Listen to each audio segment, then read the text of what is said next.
Hello friend, welcome to my channel Raju Y stories. So friend, कैसे हो आप सभी?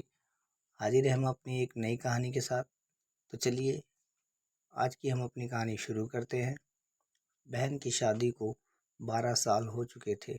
उसका ससुराल पड़ोस के गांव में था, लेकिन मैं अब तक कभी उसके घर नहीं गया था। लेकिन वह कभी कभार सबके सबसे मिलने घर आती थी।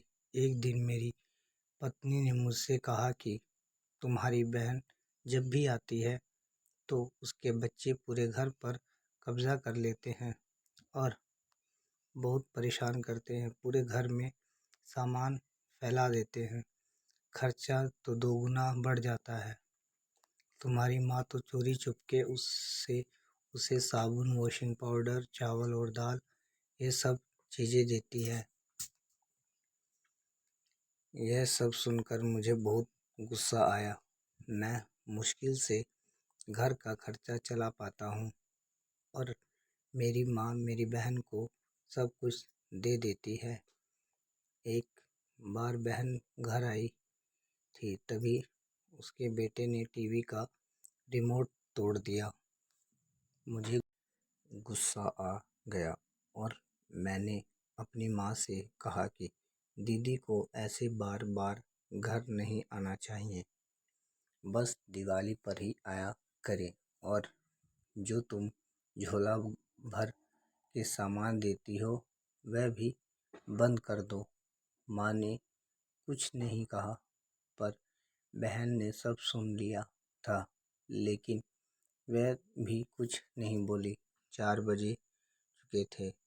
उसने अपने बेटे को तैयार किया और कहा, भाभी मुझे बस स्टॉप तक छोड़ दो। मैंने ऐसे ही झूठ मूठ दीदी को बोला, जा रही हो दीदी, कुछ दिन और रुक जाती। उसने मुस्कुराते हुए कहा, अरे नहीं, बच्चों की छुट्टियां खत्म हो रही हैं, हमें जाना चाहिए। अब एक दिन हम दोनों भाइयों के बीच जमीन का बंटवारा होने वाला था। तभी दीदी भी आई थी, लेकिन मैंने उनसे सीधे कह दिया कि मैं अपने हिस्से से कुछ नहीं दूंगा। माँ ने कहा कि बेटी का भी अधिकार होता है, लेकिन मैंने उसे चिल्लाकर कहा कि मैं उससे कुछ नहीं दूंगा। दीदी सामने बैठी थी, पर कुछ नहीं बोल रही थी। अलग होने के कुछ दिनों बाद मेरे बेटे को टीबी की बीमारी हो गई। मेरे पास उसके इलाज के लिए बिल्कुल पैसे नहीं थे। मैं बहुत तनाव में था।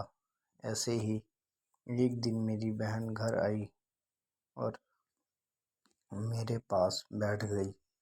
उसने अपना हाथ मेरे सर पर फेरा और कहा कि तुम तनाव में हो क्या?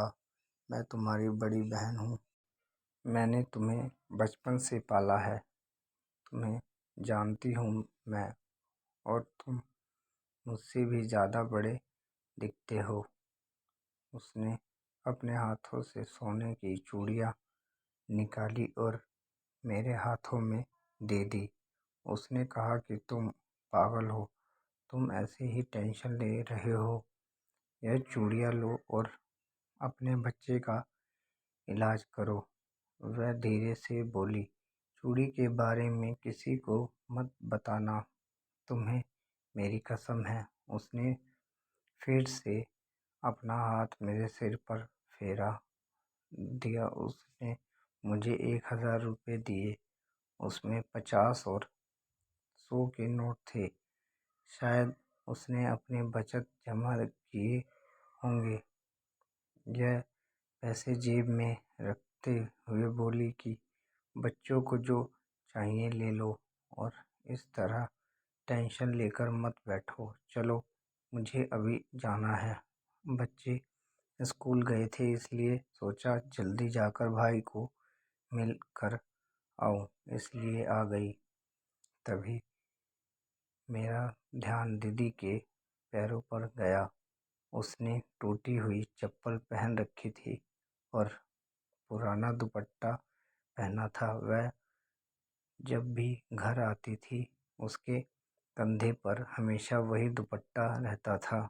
बहुत जल्दबाजी में चली गई और मैं कुछ नहीं बोल पाया। हाथों में वह चूड़ियाँ लिए मैं ज़ोर ज़ोर से रो रहा था।